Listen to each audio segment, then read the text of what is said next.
Hey everybody, welcome back to Pianist Academy. I am Charles Szczepanek. It's good to see you all on this Wednesday, late in November. Woohoo. For those of us in the States, I'm coming to you from Colorado, and tomorrow is a big holiday for us.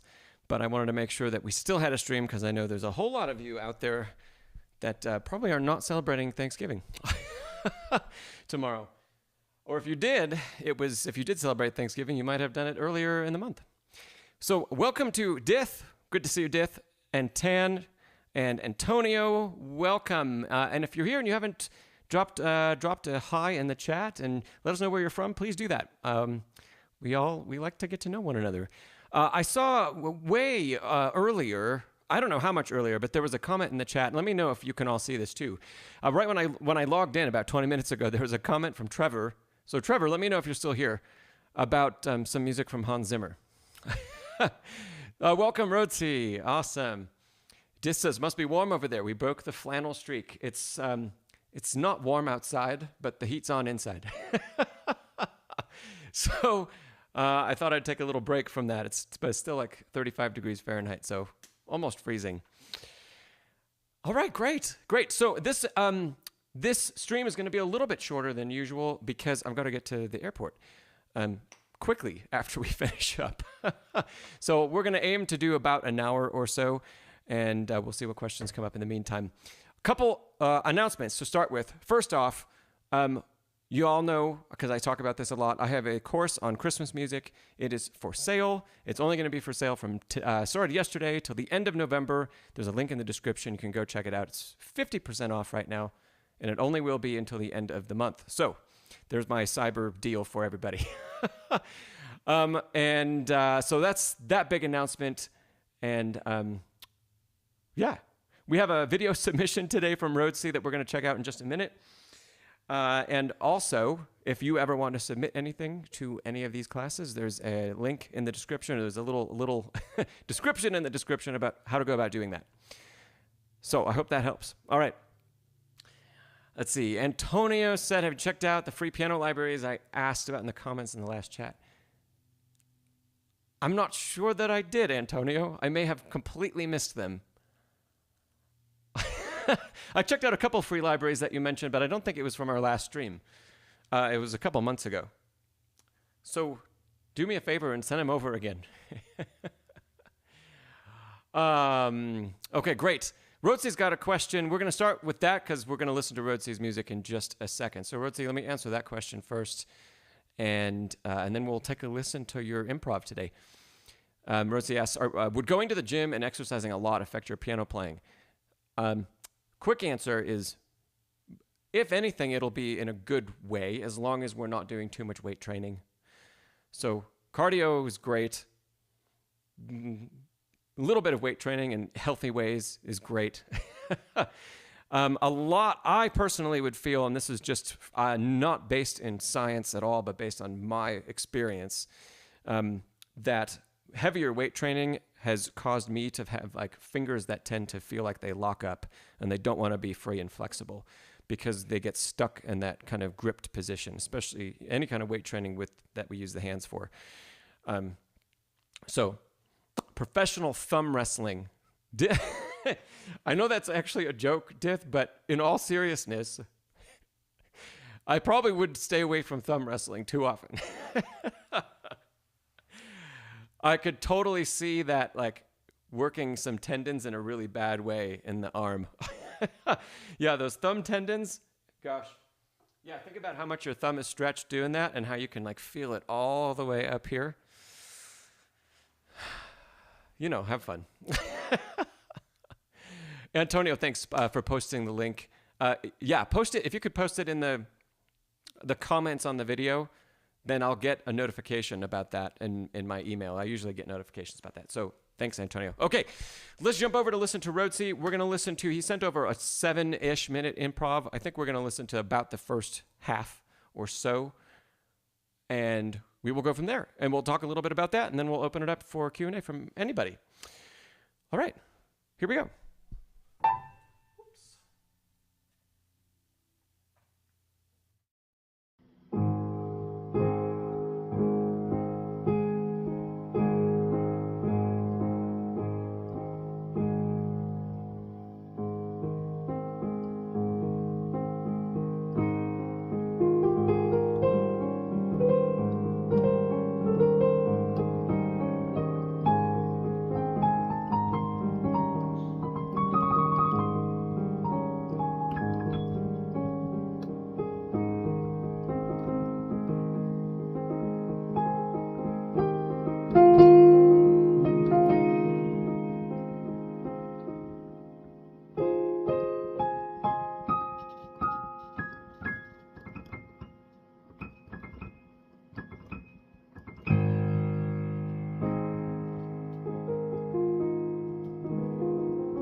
over the campanella if that's what you want to do.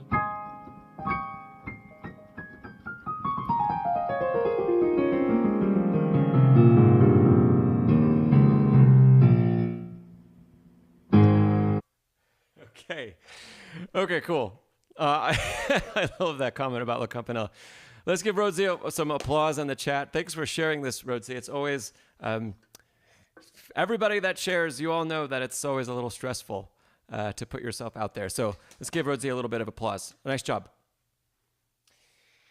So first of all, I know we've talked before, Rhodesy, about things to work on in your improv and where to take things from here, right? So one of the things that I'd like to congratulate you on, first of all, is that, don't worry about the octave jumps.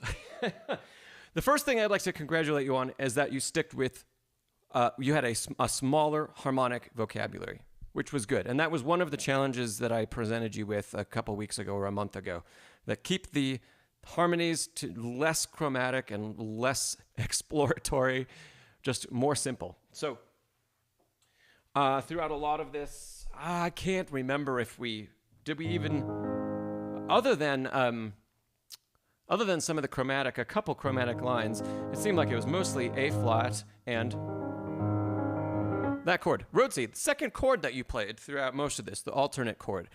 Do you know what harmony you were playing? Can you tell us, especially if your keyboard is nearby? Dominant and tonic. Great. Okay, great. Beautiful. So you were playing tonic A flat major for those of us that don't have perfect pitch. And then the dominant is E flat major or E flat 7. And you were putting that in over a pedal tone, over A flat pedal tone. Something like that. Going back and forth. So good. There were a number of ideas that you had over the course of the, 2 to 3 minutes that we listened to, that I wish you would have explored more. Right at the beginning, there was I'd have to listen again to exactly know what you played, but you played a scalar pattern. Something like that. Right? That could be a motif that we continue to explore more and more before we leave it and move on to another idea. Over those 3 minutes, I think you gave us, there were a whole bunch of different motifs and different ideas that were all presented to us, let's say, musically, right? And I would have loved to hear more development, more time spent on each one of them individually. So that was one example. Where else can we go with a scalar or stepwise melody? And I think that leads me to the point that I want to spend the most time talking about on this today is what makes a great melody? What makes a melody beautiful? What makes a melody stick in our brain and in our ear? What makes a melody singable? What makes a melody interesting? Yeah? Those don't have to be rhetorical questions for all of you. I would love to hear from those of you here. Type in the chat, what are some of your answers to those questions? And we can talk a little bit about that. So, what makes a great melody? Think about music that you already know that you love. This says voice leading. Music that you already know and that you love that is, think about some of those pieces or songs, if they're not classical. See if you can figure out why are they so meaningful and why do they stick with us and why are they so, like for example,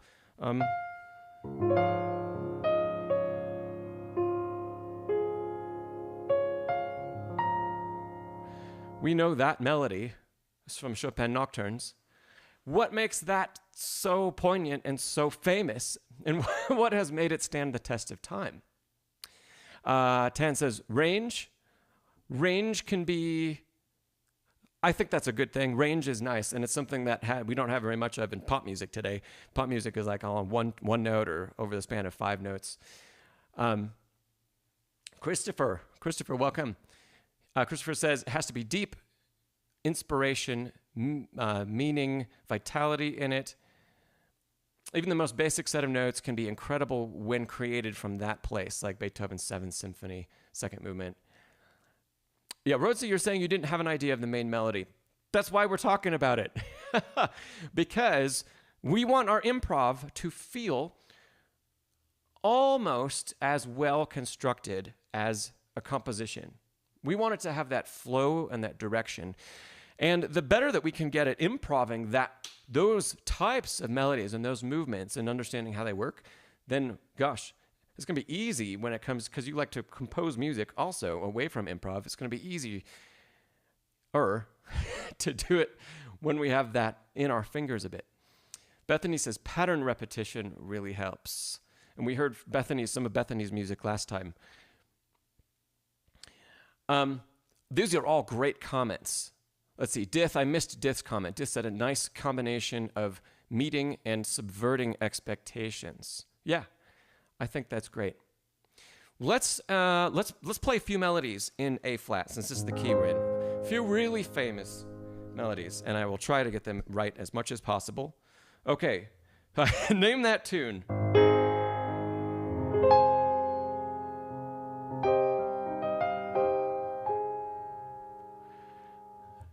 I know there's a little bit of a delay here between us, but I'm assuming that you all know that one. Here in A flat minor. Thank you, Rhodsey, Somewhere Over the Rainbow. These are not the keys that these pieces are in.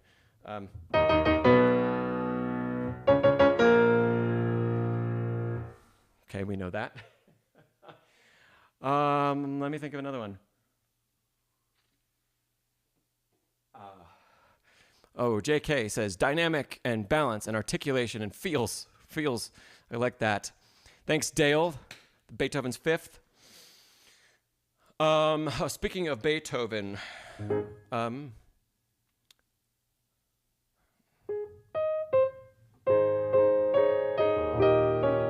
antonic dominant.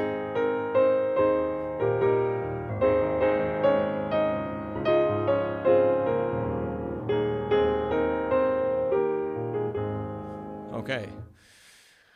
Oh, Dith says Liebestrom is one of the best A flat songs for sure. Yes. Is it in A? It might be in D flat. I don't know if I have that up here. Oh, I don't. But that is a great piece. Beautiful melody. Pathétique movement and second movement.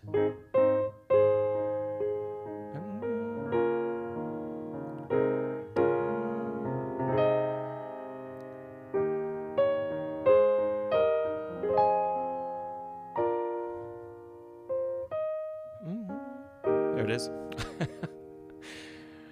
Okay, some of the things that all of those melodies have in common.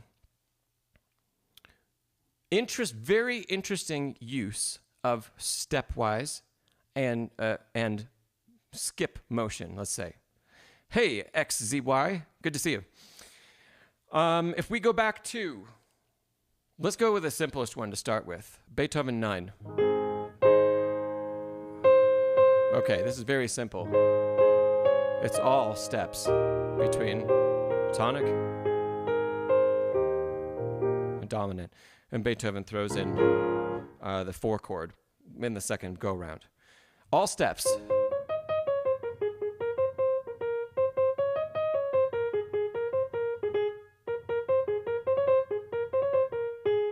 First skip. In the whole melody, that's some 16 bars in, is the first skip. And then we get a repeat that kind of rounds us out.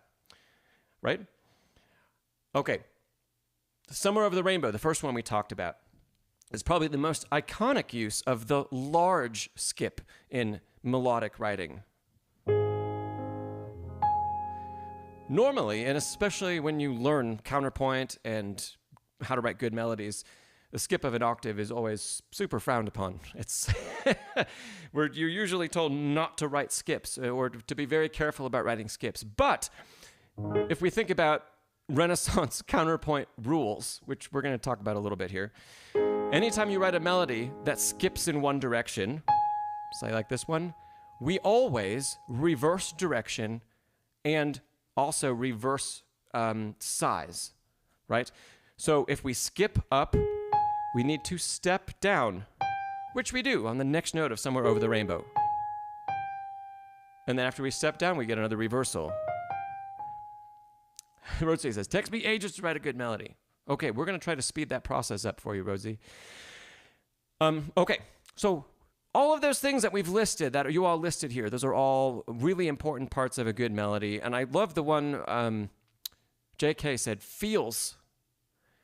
All of the technical stuff is really important, but if it doesn't move us, it's still not a good melody, right? Okay, let's think about how we can construct, sticking in A flat, a melody that starts stepwise and goes somewhere else. You can all kind of do this with me. Here's our A flat harmony. Can we sing something from within us? Can we sing something that is melodic over this chord? I'll stick with A without adding any other tones. I'll give you a few.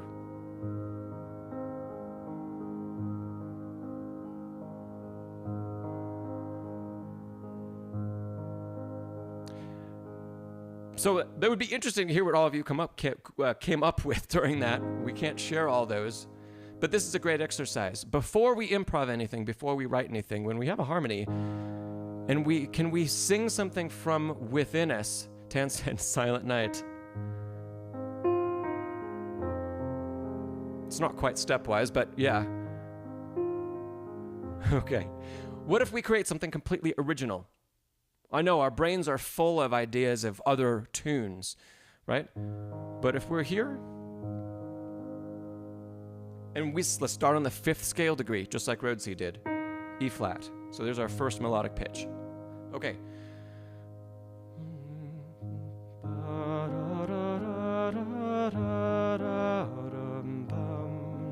Let me play that.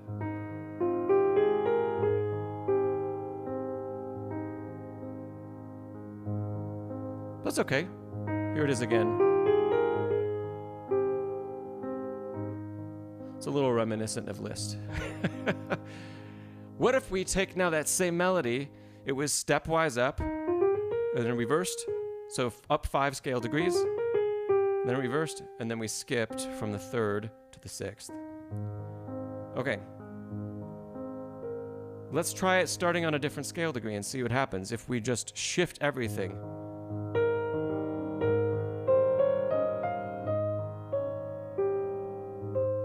It was almost an exact shift. Okay? So.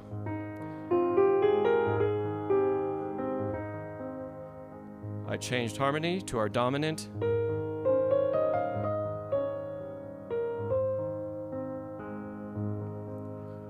Okay, now we've created a sequence, and we've used exactly the same stuff. We're doing this slowly and kind of analytically. Rhodsey, I'm going to demo those in just a second.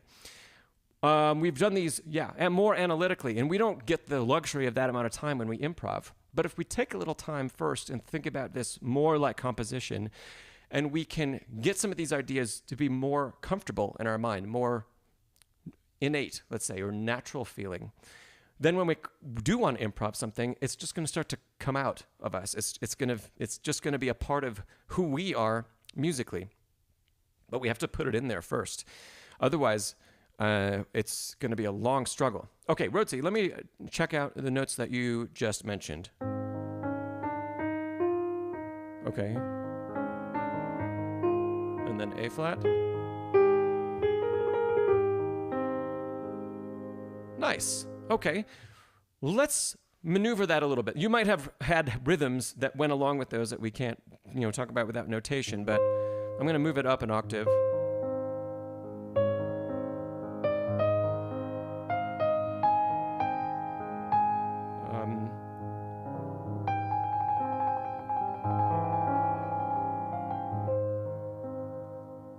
So there is the same melody with a slight alteration, because what we've done is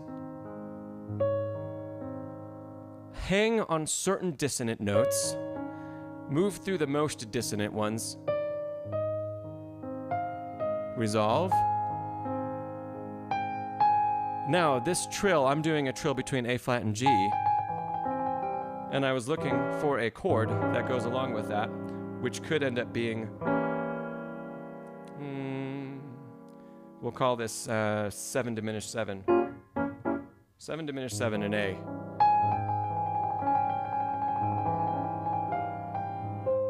Resolving to C. So Rhodesy, those are exactly the notes you wrote, but with a little bit of extra thought about rhythmically spacing them and why, right? How the dissonance and resolution is working together. See, Rhodsey, you say, oh, in motif music, welcome and thank you. Rhodsey, you say, that's how I look at writing a melody, and you don't know if it's Chopinesque. That is, yes. So Chopin melodies are full of, they can be full of chromatic tones. But if we go back to the first things that we were talking about, Chopin is a master of writing melodies that move us in different directions. You know, I'm actually going to pull up some random piece of Chopin's. Let's see here. Yeah, we'll look at this one. Okay. Very famous. We know this.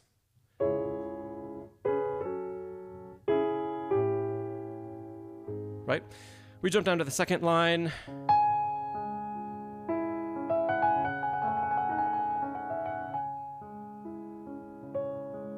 That's one phrase. It's not given to us in a slur, but we have note. Let's even omit the ornaments for now. If this was sung, it's still beautiful, even without the trill. Now let's analyze it a little bit more. It seems like it's only 4 pitches, 3 of which are different. G sharp, moving down a step, back, resolving up, opposite direction, and then a leap down. So we're combining all of these opposite motions. Let's look at the next line. The big leap, but this isn't mid-phrase. This is a new phrase. So it's more accepted in classical music. Still very simple. Skip down, resolve up, step up, skip down.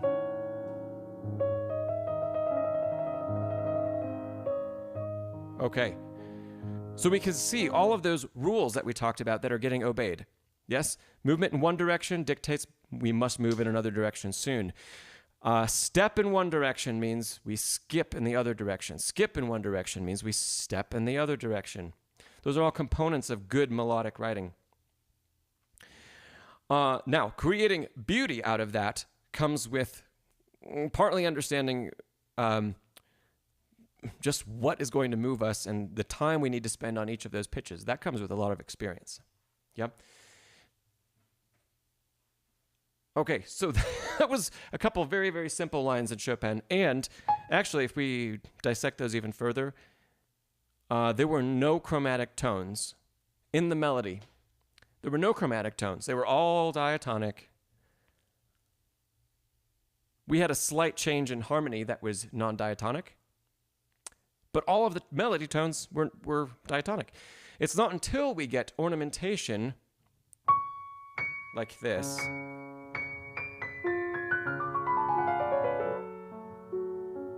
okay, there's a couple chromatic tones, and then we're just playing a scale. Right? Oh, thanks, Motif Music. It's a beautiful piece, yes. So Rhodesy, you don't have to limit yourself, let's say, to writing a lot of chromatic melodic motion to write in a Chopinesque style, if that's what you'd like to do, or to improv in a Chopinesque style. Chopin usually will limit his own writing, and we know his own writing stemmed a great deal from improving himself. He will usually limit his own writing to using chromatic harmony and pitch in the melody for statements that happen after our initial statement. So he's always going to present us a beautiful melody or some very well-constructed idea, and in its most simple form first. Every great composer is going to do that, right? What they consider simple is going to be different for all of them. You know, what is simple for Mozart, and what's simple for Chopin, what's simple for Prokofiev, they're all very different. But composers give us that simplest statement to start with, and then it always gets expanded upon. And we can learn from that. And audiences, people that listen to music, this is one of the things that makes music stand the test of time, is people love hearing music that gives them something once that they can understand, and then gives that to them again, and then again, and each time is a little bit different. Why do you think, I'm not trying to put pop music on a pedestal right now, because people love it, but you know, it's not classical music, and it's its own art form. Let's just say that. I listen to pop music and it's its own thing. But why do so many millions and millions of people love pop music? Because it's incredibly repetitive and they can understand it, right? When we look at the great classical works, this was something that Bethany said earlier. She said pattern repetition. And that is even true in classical music and writing classical type repertoire. We want to give the listener something and then give it to them again and again and again. We can vary that, and that something can be a whole lot more complex than 4 chords with a 1-note melody on top of it, right? But we make it small enough and recognizable enough that when it comes back, people say, oh, I know that already. I've only heard this piece one time, and I already know it. And they love that, and that makes them want to hear it again. So this goes back to Rhodsey. The first thing, the thing that I mentioned I wanted to spend the most time on is, can we write that, can we take that inspiration that you have right at the beginning of your improvs when you start and look for those moments to recognize when you have created a motif. So if that was something like what you played, right? It makes me think of another piece that I know, but I can't name off the top of my head.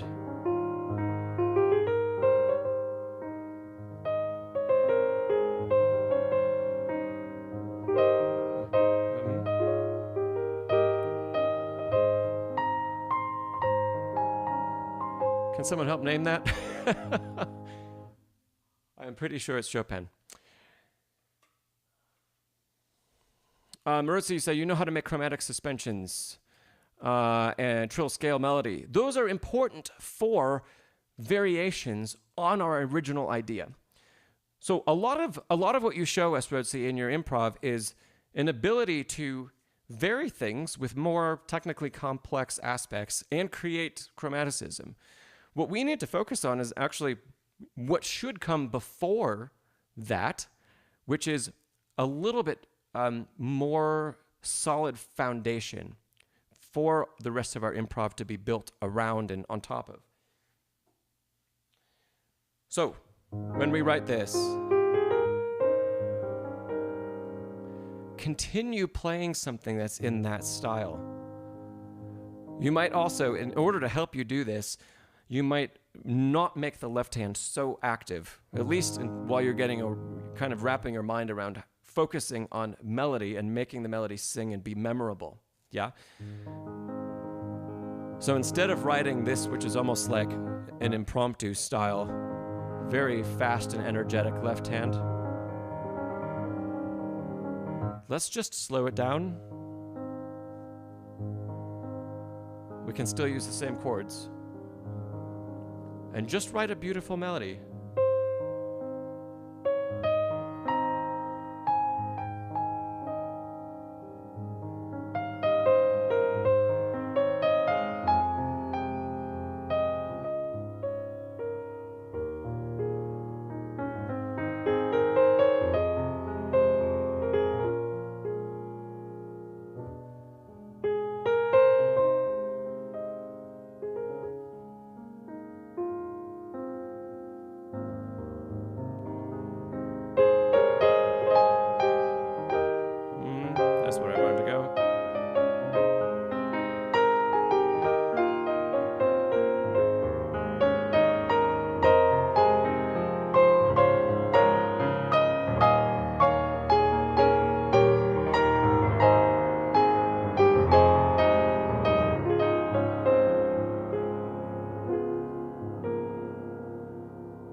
Oh, okay. Oh, thanks, Motif. So, okay, what I just did was complete improv, and I took us through a very, very short musical journey in A flat, where the build to where octaves happen and the build to where more motion is happening it has an emotional reason underneath it, right? But in the meantime, when things were either on the way to building or on the way to cooling off, when octaves weren't used, right? Harmonies weren't gone through quite as quickly.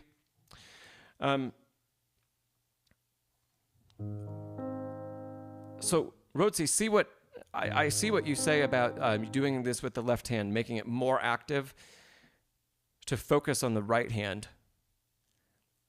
It's interesting that you say that having it more active helps you to focus on the right hand, because I would think it would be the opposite.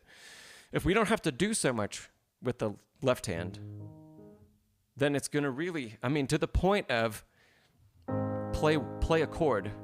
Just play an inversion. One chord, right? And can we write a melody that goes along with that singular chord that is memorable, yeah? And that obeys a couple of the rules that we just talked about.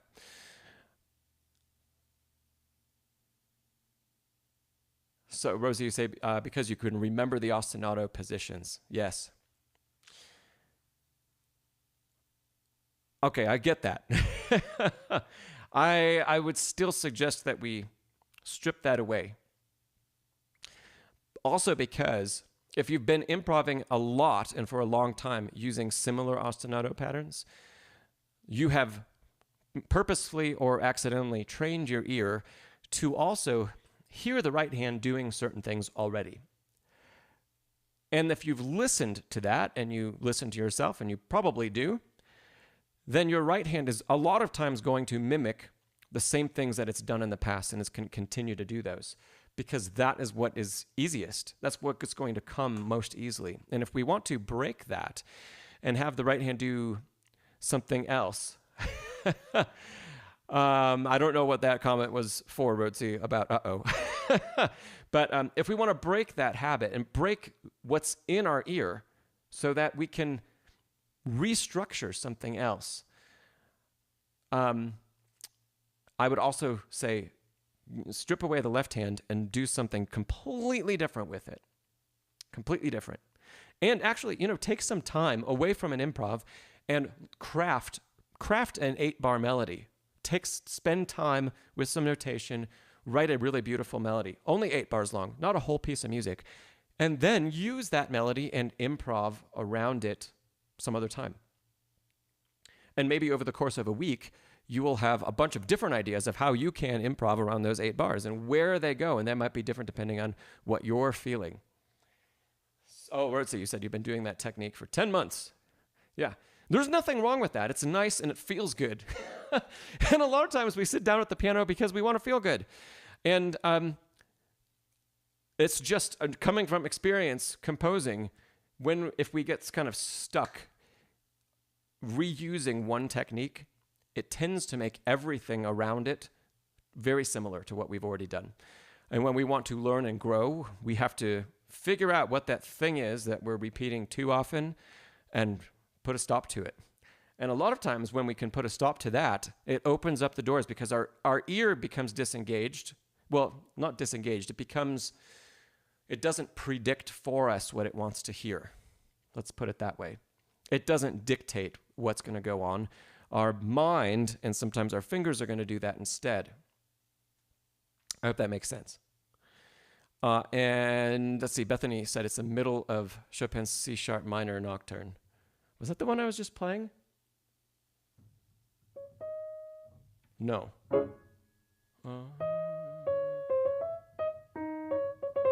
No. Oh, it's a different one. Is it, oh gosh. Bethany said, yeah.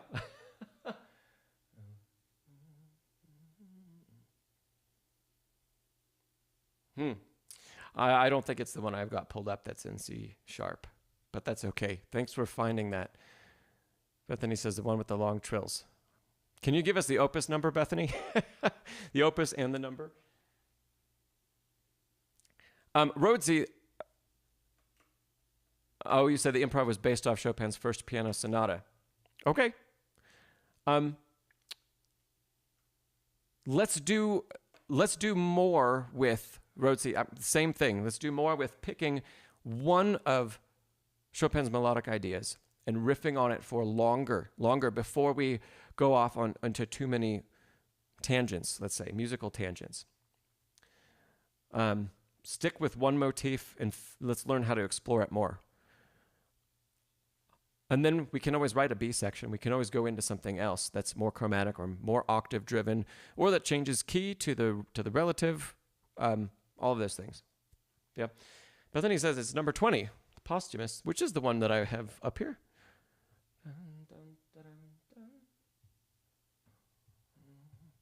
Oh, there it is. Okay, just to satiate the earworm I have.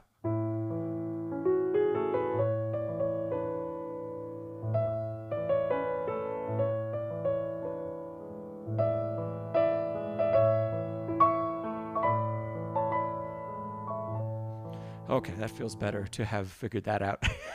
Thanks, Bethany. So, Rhodsey, you said it's smart for making a melody accented with jumping octaves. It all depends on the intention behind it. So, how often is Chopin, for example, since we're talking about him, how often does he begin a piece with octaves? There are some examples, sure. How often is the first presentation of a melody done like that? How often is a second presentation of a melody done like that? I would say the great majority of the time, it's the same melodic content. Think about, let's talk about another Chopin nocturne.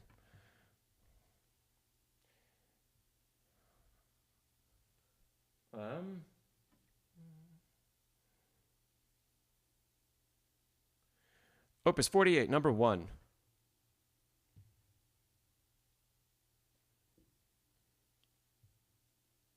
Okay, this is in C minor. We know this one.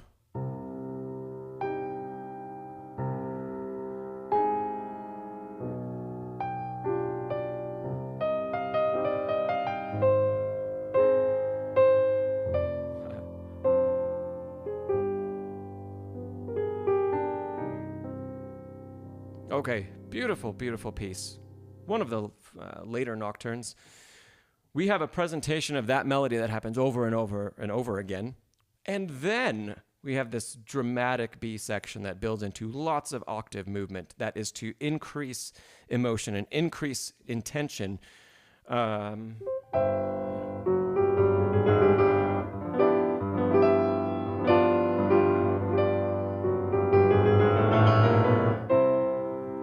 of that.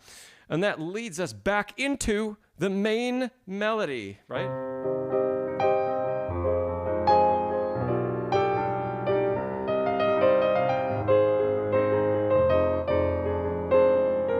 Sorry for the sight reading.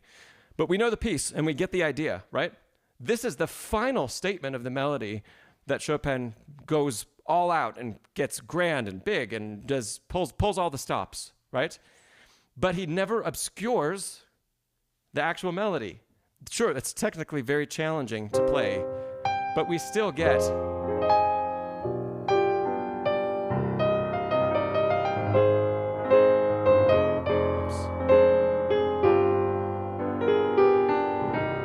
it's in a literal repeat with no melodic variation and no harmonic variation. The variation is all in the thickness of texture. Yeah. So there's an example of Chopin. He repeats single note melody, single note melody, single note melody. Oh, then we're going to move to a B section and a C section. And then he's going to bring A back, and it's going to be enormous and grand. Yeah? We can learn a lot from that. Whew. Okay. Rhodsey, we're going to, I do want to have some time to answer people's questions that have been here. So those are my comments for you today. Keep up the good work, Rhodsey, and keep exploring music, and take some time to link your composition and your improv together a bit more, okay? Cool. Okay. For those of you, Bethany, it looks like you're still here. If you're still here, please drop in the comments or in the chat.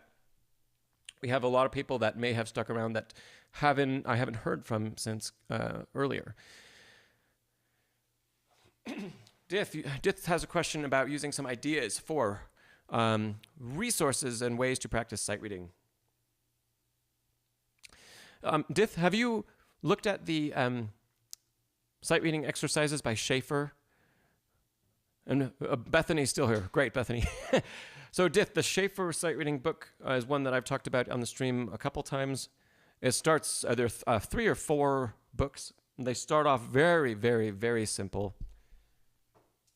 I'm gonna type that in the chat here. I believe that's how it's spelled. You can look them up on imslp.org. So there are 4 levels. Start with level 1. The beginning is gonna seem incredibly simple to you, but just go with it.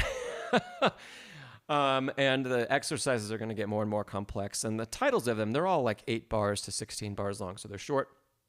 Try very hard not to practice them, but just to read them, and only read them once and move on to the next, or put the book away. And then maybe, you can recycle some of them a month later or so. So I would really recommend looking at that book. You can also, Dith, any pieces that are, let's say, your RCM level like 4 or 5, right?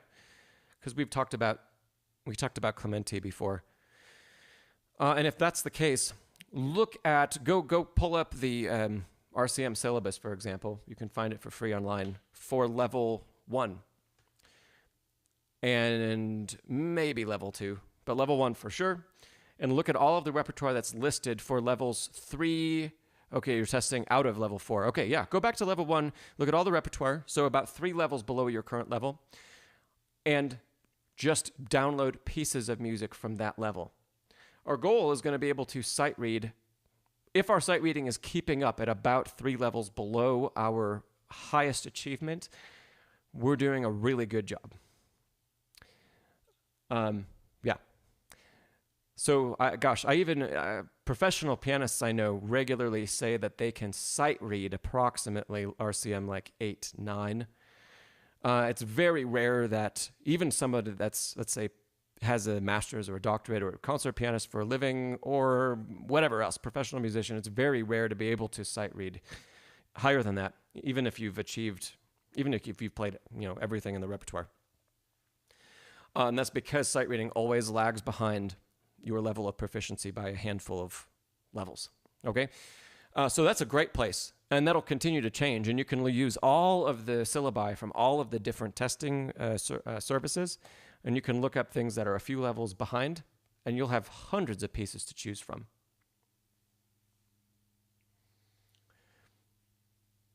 And just you say sight reading pieces that are easy, intermediate is your ultimate goal. That's great. That's great.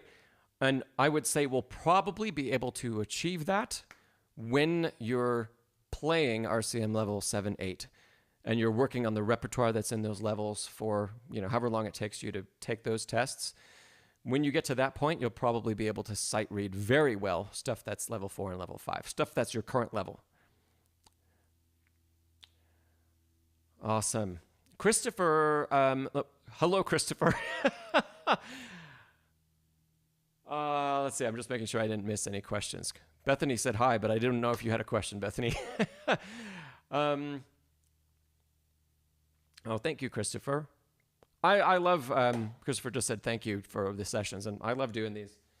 So it's absolutely my pleasure. It's a lot of fun. For a lot of you probably know, but until we get another question, I'll just talk a little. Oh, thank you, Christopher. I really appreciate that. A couple years ago, I moved from a city, Phoenix, where I had lived for 16 years, and moved to a completely new place and started a business that I, run from home. So almost all of my time, except when I'm teaching my handful of private students, the entire rest of my week is spent alone. And so I actually really enjoy the streams. We don't all get to talk. It's a lot of me talking, but I enjoy being here with everybody. So let's see. Bethany, you say you have a question, yes, about Debussy's The Snow is Dancing. Let me see if I can find it quickly online. Bethany, what's your question?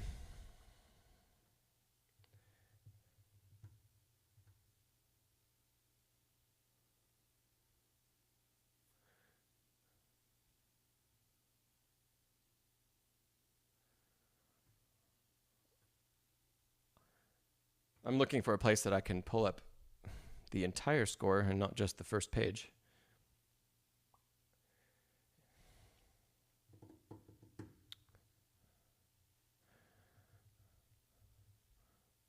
We'll go to IMSLP and see if I can find it there. There are two of them.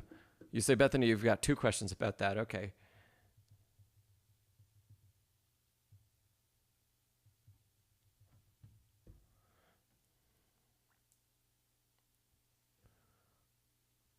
Don't wait for me to get the music ready, Bethany, if you are. Just go ahead. It's hopefully coming soon.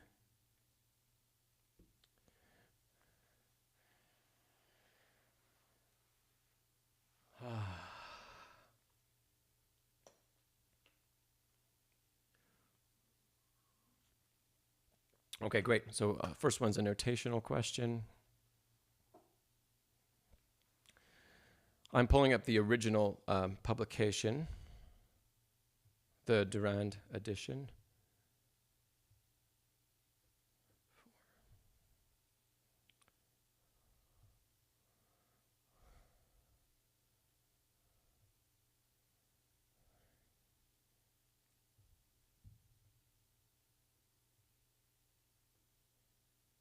Okay. Dale says, you're not even RCM1, you're just lurking. That's great, Dale. That's great. It's good to have you here.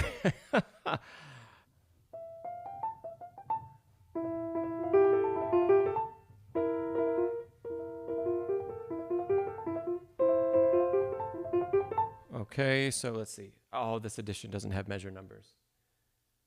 Measure 66. 11, 12.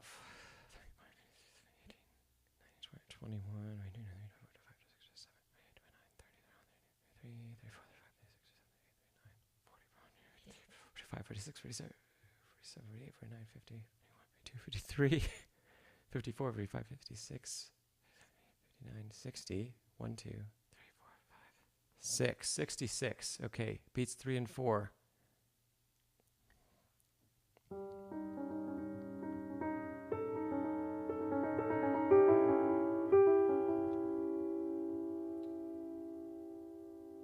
Okay, so measure 66. Our beats 3 and 4, and the treble's supposed to be E natural or E flat.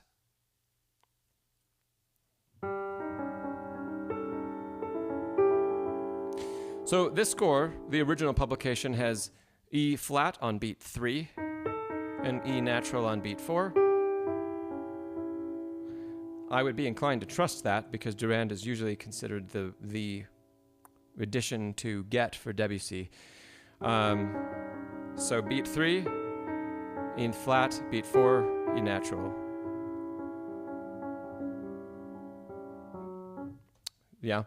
Of course, if... yeah. Does your edition say E flat for the entire bar? If it says E flat for the entire bar, I'd be suspicious that that's a typo.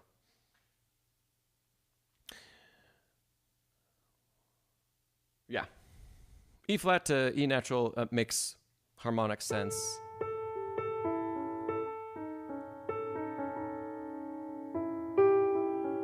Yeah. Okay, Bethany, that was one question. Great. Your second question. Oh, here's your second question. Generally, How would you handle the pedaling?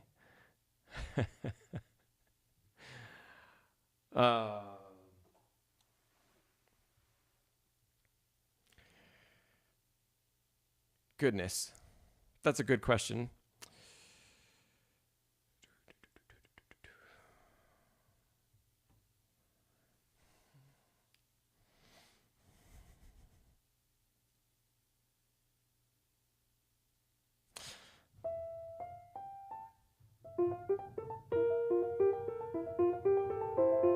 Does your edition, Bethany, does your edition have any pedal marked in it? Or is it completely clean?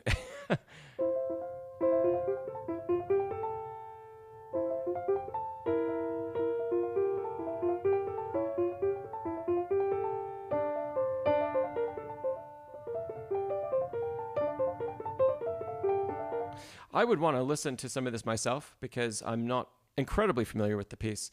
So if I were deciding a bit about pedaling, I would be taking a listen to something like you've already done. A whole bunch of pianists that I trust, and especially if they have French heritage, and deciding on some pedaling from there. My initial reaction, simply looking at the score and knowing that Debussy didn't like being called an impressionist, and also the title of the piece, I think we should be fairly sparse with pedaling, especially where we have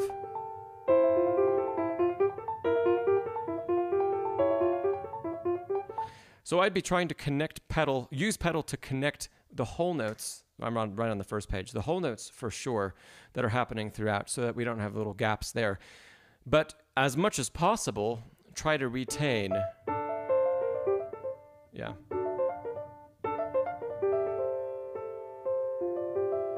Let's see.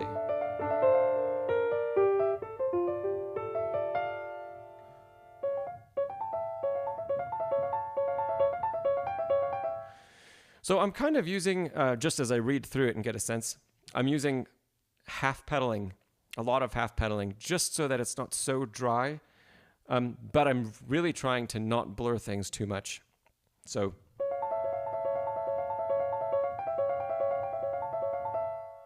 if I let the pedal go there, or if I stop playing, that's not quite a full pedal. Full pedal would be, and there's a lot of ring. Too much, I think. And then when we need to clear, we're going to hear a big shifts. But I hesitate to say that as like this is this is the right way, because I would personally want to go and listen to some recordings first. And yeah, knowing what if I'm familiar with different pianists and familiar with how they tend to play other repertoire, I would use that information also to figure out why they've chosen pedaling that they've chosen.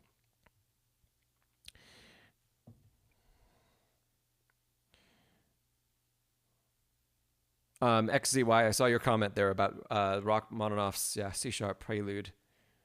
Yeah, there are some pieces where there are a couple ambiguities, like a single note here and there.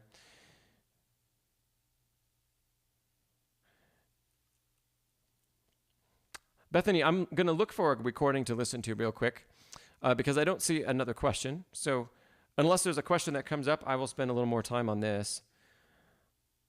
And we can dive in a little further. But also, feel free, if there's any other question out there, please drop it. Drop it in the chat.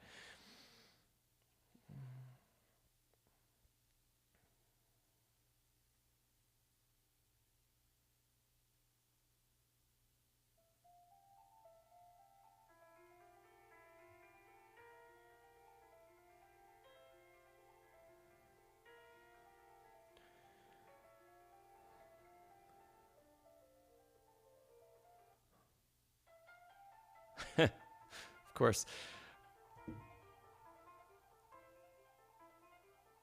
So I just listened to two quick excerpts of the first few bars, and they are extraordinarily different. One, the French pianist I listened to plays with a ton of pedal, and we have one pedal change every half bar.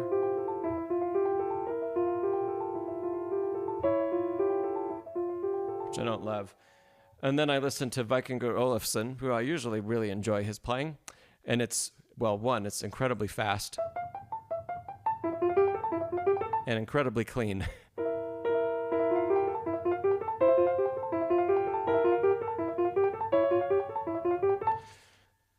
To me, that says, gosh, you have a lot of flexibility. Does one speak to you more than another one? Obviously, both of those pianists have a great deal of training, and they are completely opposite sides of the spectrum in interpretation. So which one sounds more like this snow falling scene that you want to paint? Do you want to paint a gentle snowfall, or do you want to paint a borderline blizzard? And then based on what else happens in the piece as well. So you could use that to help guide your pedal choice. Personally, I think I would land somewhere between the two that I just heard.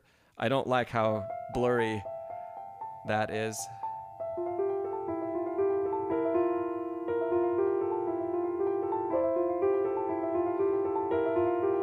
That sounds just kind of like a mess. But the other choice was with it being so fast and so, crispy. Just like Bethany, just like you said, drier sounds icier. Yeah, like sleet falling instead of snow. So, somewhere between the two. So I guess my first reaction was half pedaling before I listened to anything, and I would stick with that, even after listening to those two examples.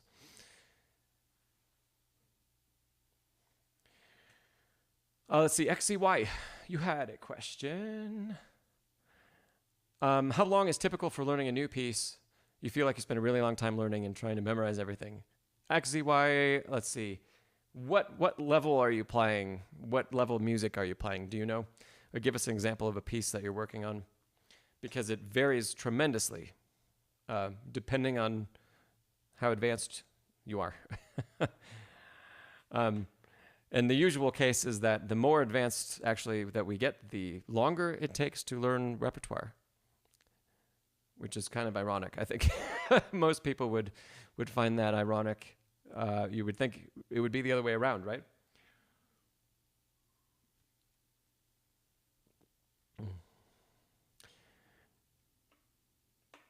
So we're just, waiting for XCY to chime in with that. And let's see, say it was grade 7, but you play stuff that's probably too hard for you. Okay.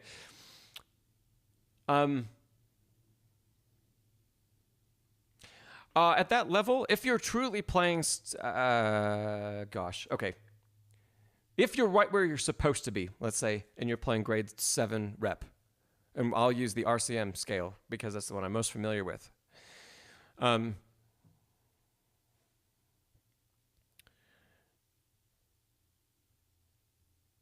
That's probably going to be things like maybe some of the Kuhlau sonatinas, maybe some Mozart sonatas, some of the easier Mozart ones. Okay, on IBRSM grade 7. Okay, that's going to translate a bit differently then. Okay, so XCY, is it music like Clair de Lune, or maybe some of the easier Chopin nocturnes? Are you playing stuff that's around that level? And if so, I would say a reasonable amount of time to spend on one piece of music would be 6 months. 6 months for something that's like, let's say, 60 to 80 measures long. And if it's along the lines of one of those pieces I just mentioned. There'll always be more that you can learn after that point in time, but that's a good cutoff, and then we can always revisit things later on again. But I would say 6 months to have those pieces pretty well accomplished. If we're talking about pieces that become larger scale than that, like a full Beethoven sonata, your first learn, of something like the Moonlight Sonata or Pathétique, I would give yourself a year. And over time, some of that is going to shrink down. So let me give you a personal example. I've never played Beethoven's Hammer Clavier. I don't really have a desire to. It's just not something that I don't love the music enough to really want to spend the time to learn all of those notes that are 45 minutes long. But if I were to, I would probably want a year for myself to learn that piece. Yeah, and I would still mature with it years beyond that, but I'd want a year for the first learn. And I'm playing, let's say if I sight read stuff like Clair de Lune pretty well. So levels down like that. So your first Beethoven sonata, give yourself a year. For a shorter piece that's challenging, like a Chopin Nocturne, 6 months, for sure. Think about it. Over the course of 6 months, especially XZY, you're probably taking lessons from an in-person teacher. Tell me if you are. I know Dith is, right? A lot of people that are on the stream today have another in-person teacher or another teacher. So how many lessons do you get on a piece of music over the span of 6 months? Not all that many, especially if that's not the only piece of music you're working on. So okay, great. XCY, yeah, you do get lessons. So if you're working on, let's say, 20 minutes of music for a lesson or for your exam, you're probably going to only touch 1 or 2 of your pieces each week, which means over the course of 6 months, you might get 10 lessons, 12 lessons on one of those pieces of music. That's not that many. That's really not that many. So I don't see 6 months as being all that long of a period of time. To kind of jump on the Dith said 6 months, woof. Yeah. And XCY said, it amazes me how professionals learn so many pieces. Let's think about that, because I can help put that in perspective for you. If a professional musician needs to learn new rep for a lot of times, first of all, if you go hear pianists perform live, they're not learning new rep for that concert. They've probably played everything that they're playing publicly for many, many, many, many years. And maybe once in a while, they'll add one new piece to their repertoire. That in itself is amazing, because if you look at some of the really top pianists that are touring today, they have so much in their fingers and they're really not that old. But they learned a tremendous amount of music probably between the ages of 10 and 20 years old. Just a huge amount of music. And they're so talented that they don't need to practice it, and it stays right in their fingers. For those of us who are mortals, who do not have that ability to retain after like one learn, which is 99.999% of people that play the piano.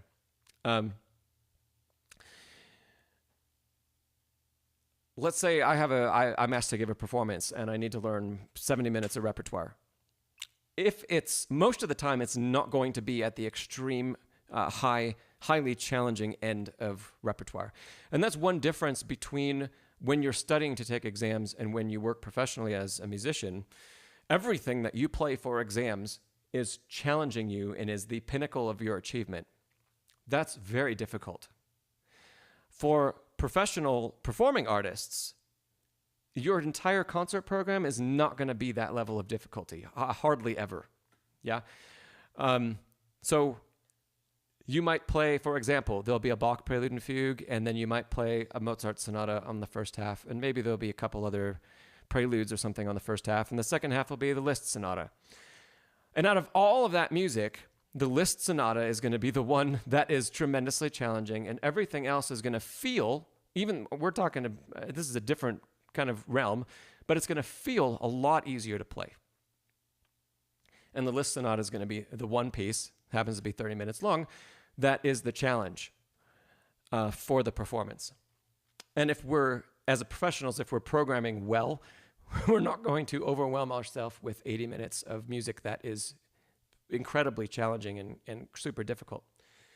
So that's one really big difference between when you're a student and everything that you play is at that top level. And then you've experienced all that music. Well, not every piece in the repertoire feels like a Liszt etude or a Liszt sonata or rock 3. Not every bar in rock 3 is hard. There are plenty of them, but not every bar is hard. And there's a lot of times that once we know the notes, it flows really easily. So I hope that kind of helps. So one, professionals don't learn new things for every concert that they go out and give. And two, most of the time, the most difficult repertoire is limited to a smaller part of the concert. The only times that's different is sometimes when you get young pianists that are really trying to prove themselves and give like showstopper concerts, and you might have someone play all Chopin etudes on one half and then play, all of the Liszt etudes on another half. I don't think that makes for the most musically satisfying program, but there are some people that do that. But I don't think I'd buy a ticket. Let's put it that way. Yeah, not even for long.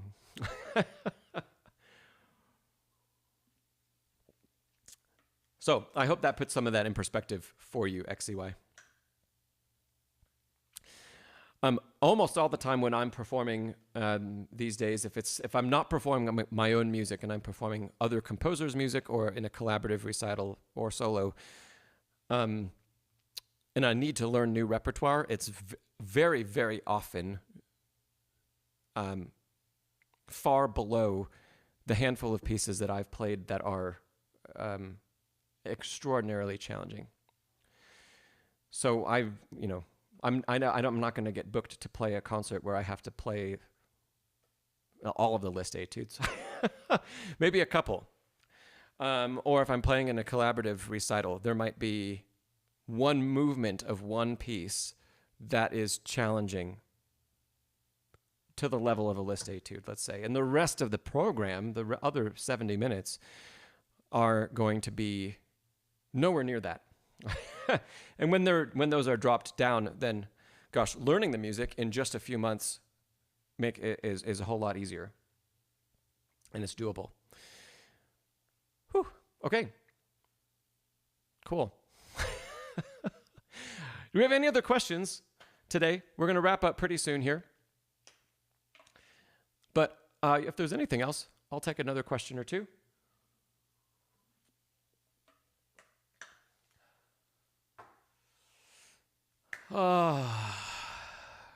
This was fun. We got to go through a whole bunch of different repertoire, listening to Rhodsey play some stuff and going through a ton of Chopin examples. That's always fun. Yeah. Diff. Okay, we'll make this the last question of the day. Diff's question. How about some general memorization tips? Okay. Let me pull up something. And I'll put it up on the screen for us to take a look at.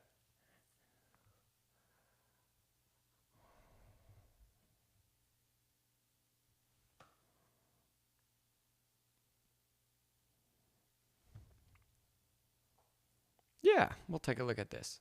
Okay.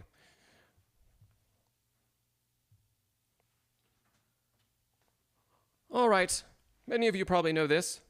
Rachmaninoff's Elegy, Opus 3, number 1.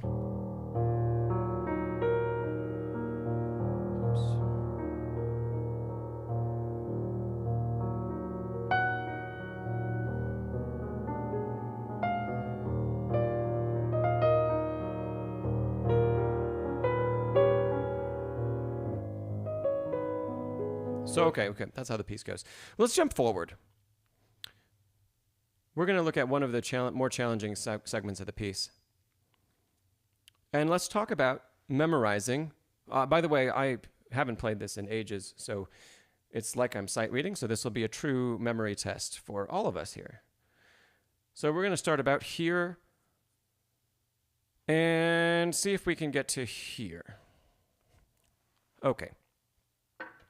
Just a few bars after the arrival, the big arrival.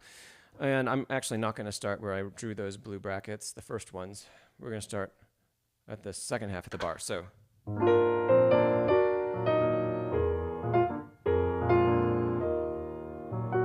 Okay.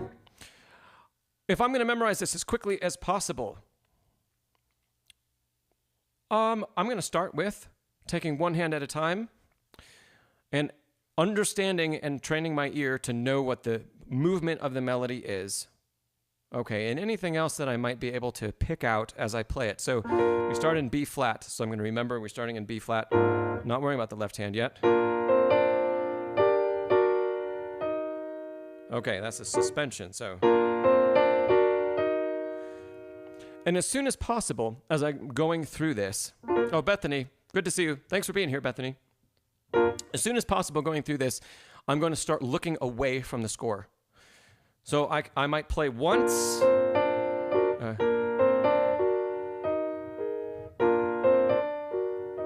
Okay, so I'm realizing this is a B flat scale. Stepwise motion.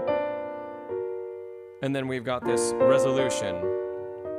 Now, I'm going to repeat this a number of times without looking at the score that's in front of me. There's the next note. Okay, great. What happens next? We continue stepwise. C flat there. So.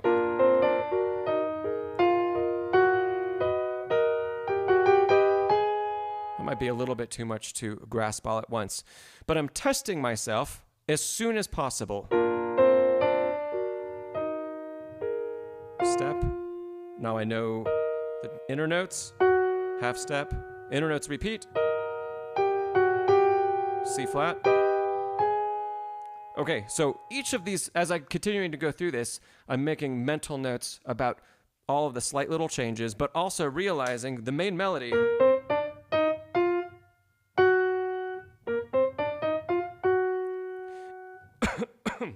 Excuse me.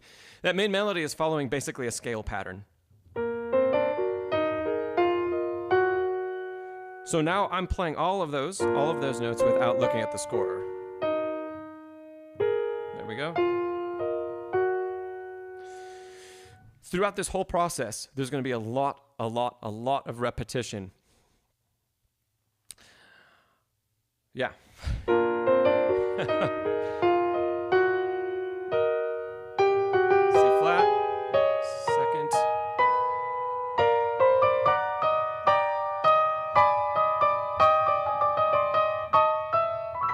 It helps that I know the tune already, so my ear can help guide me in the right direction.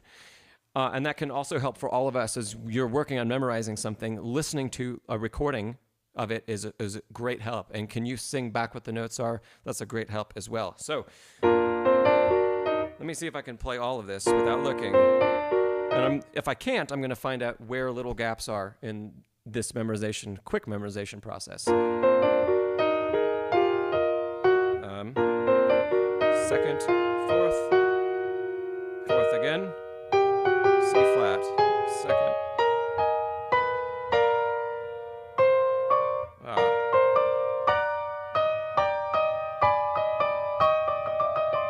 Okay, so I got through a lot of that, but it's not in time. So I'm doing a combination of building the muscle memory, because I don't know the piece yet, and also, while I do that, memorizing what all the notes are. And so as I'm going through, I'm calling out certain things that I'm paying attention to. So, for example, I know that the inner line here moves to a second. So you might hear me saying that to myself. Second. Next time it's a fourth. And it's a fourth again. Now we have half step motion with C flat in the lower part of the inner voice. And I'm doing all that without looking at the score. I've started to memorize all of these little components and the order they come in. Third, second, fourth again, half step motion, C flat. Second, fourth, I think. Is it a fourth? It is. Okay, now we're back around, we're up an octave, and we're in the same place. that we started the passage with. When we get to this point, I know the melody goes da da da da da da da da da da da da. Those are all half step apart. Okay, great. The inner voice continues to move by half step also. The lower note of the inner voice. Let's see. Only the first time. So, half step up. Now, both notes of the inner voice move half step, and then they expand outward to the climax. Okay. Let's do it again. Third, second, fourth. Fourth again, half steps. C flat, second, fourth. Back around to the top. Here we are. Inner voices, so half steps now on the top. Inner voices ascending by a half step. Now steps for both inner voices. I missed one. The expansion at the end. Okay. Now what I haven't done so far through all of that, I haven't started looking at the left hand yet, but I've got the right hand pretty much done. So if let's see. Yeah, here we go. If I turn my iPad off, let's see what happens.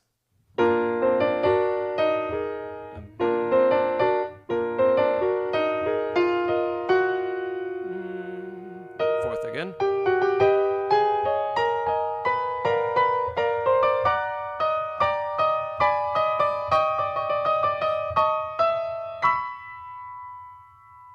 That's almost memorized.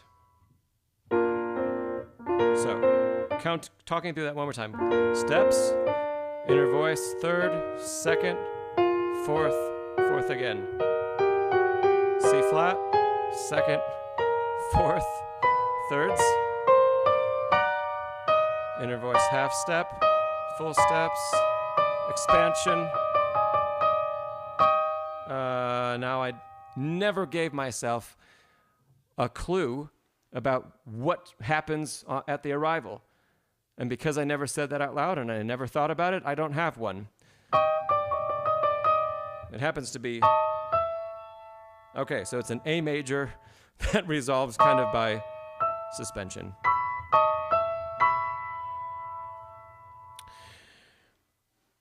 So that's something we haven't done here before. So Dith, I hope you got a couple things out of that. Find those little tidbits of information that we can latch onto that help us to string things together, right? And when we're doing memorization and we already know the muscle memory, we have that also to guide us, right? So remember, there are 4 components to memory. There's our muscle memory, there's our auditory memory, our oral memory, there is visual memory, and then there is kinesthetic is muscle memory. There's analytical memory. 4 components. So I spent a lot of time narrating the analytical memory part. And it doesn't have to be theory. It doesn't have to be anything like that. So my analytical memory is saying all those things about the inner voices because I know the octaves.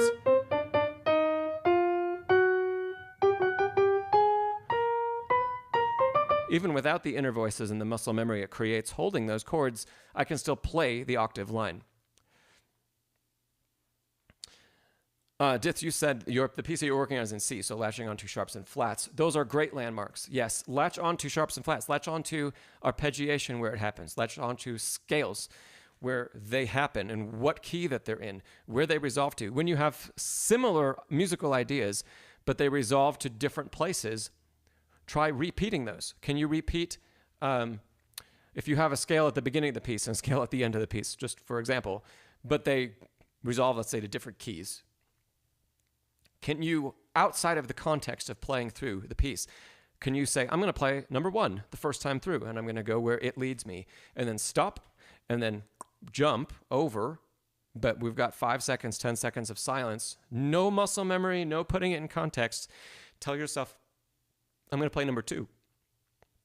Can we play the second time through where our same scale leads us to a different place and have that conscious knowledge about where we are in the piece?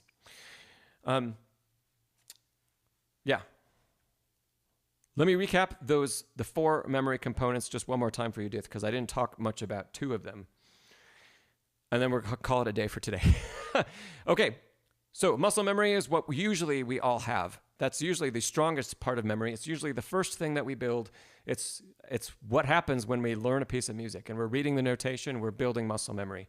The more time we spend learning a piece and practicing it over and over and over again, the more muscle memory we build. That's why it's super important that we use the same fingering all the time, and super important why sooner rather than later we program in some musical things, because as soon as we change our musicality, we're changing our muscle memory.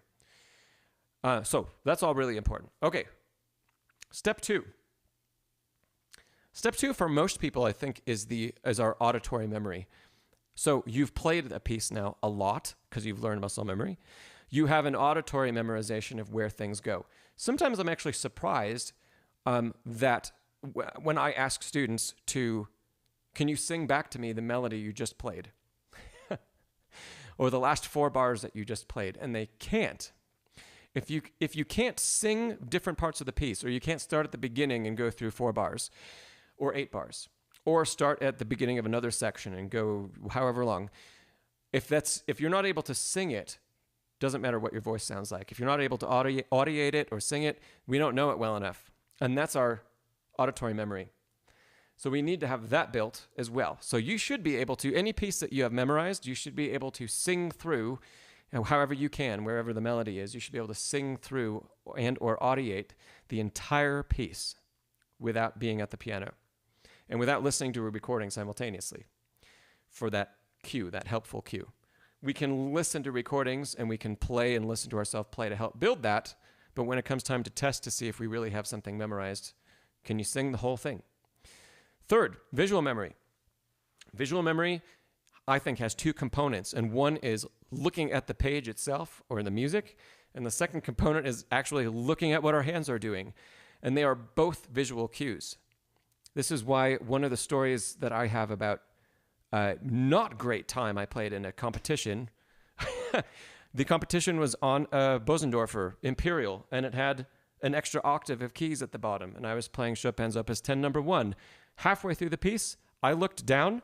My visual memory was completely thrown because the piano looked nothing like what I practiced on for hours and hours and hours and hours. And all of a sudden, it didn't matter. All the other work I did, it was completely gone because the visual memory there was no connection. XZY, yeah, Bosendorfer Imperials have almost an entire octave and all of the keys, an extra octave in the bass, and all of the keys are black. So they're still in the pattern of 3 black keys, 2, etc. And that continues in that pattern, but there is another octave. And the piano is around 10 feet long instead of the usual 9. They designed it that way. There's not really any repertoire that uses those notes. There's a handful of contemporary things that do, but really the purpose is all of that extra soundboard that the piano has. It has a foot extra soundboard for 10 feet down the instrument. So there's a lot of extra resonance. That's a big reason why Bosendorfer does that. But whether you have a cover, like a polished black cover on it, or you don't, and the keys are just out there, when you look down and you need to play an octave, down here, for example, the C's that are 3 notes from the bottom, and your visual memory says 3 notes from the bottom, and you look down and there's a whole lot that's totally different. Well, that's not a common problem. But it's a little bit of how visual memory works, right? So visual memory, we can memorize what our leaps look like. We can memorize what finger crosses look like as we perform them. We can also memorize, this isn't really photographic memory, but we can memorize what a piece looks like on the page. And then people that do have a photographic memory can actually read the sheet of music while they play something from memory, and they're reading it in their mind. But what I found, if we don't have photographic memory, we can still use little cues that we can remember from a page, even if we can't remember the 1,000 notes or the 100 notes that are on our sheet of music. We can remember, I'm in the 3rd line on page 1, and I know that there are these couple chord shapes. We can remember those things, and we can remember where we are on the page, and that can also help cue us into continuing to go further. Okay, I went over 3. Yes? Yes. 4th one, analytical memory. That's the one we talked about the most, where we pick out all those landmarks And then as we're thinking about performing, we always have those. We don't focus on those while we're performing because we're focusing on telling a story and we're focusing on the emotion and conveying that. But when we need them, when our muscle memory says, I'm not sure, because we get nervous or anxious, and one of those other components starts to go, when you have that fourth component where you can say, okay, in a pinch, I can get through these 4 measures because I know it's tonic, dominant, it's the 4 chord, it is this type of passage, etc. However we can define that. We don't have to define it with theory. We define it however will work best for us in the particular case that we're in. It could even be analytical memory about muscle memory. You could say to yourself something like, I need to use the 4th finger on this note. And that one note ends up being the key to unlocking the next passage. So, okay. That was a deep dive into memorization. Great question, Dith. Beautiful. Okay, well, we're going to wrap up for today because I do have to head off. And those of you in the States, I hope you have a great holiday tomorrow and a great holiday weekend. Do some Black Friday shopping. Remember about my Christmas course that's for sale. It's linked down below in the description. Absolutely, Dith, my pleasure. Thanks, everybody, for being here today. We do these 2nd and 4th weeks of the month, and I believe we're still going to hold true to that schedule in December. I think so. So until we talk again, otherwise, happy holidays. If you're not in the States, I hope you have just a great week and a safe weekend, and we'll see you next time, okay? All right, practice smarter, not harder. Woohoo! All right, I'll see you, everybody. Take care. Thanks for being here again.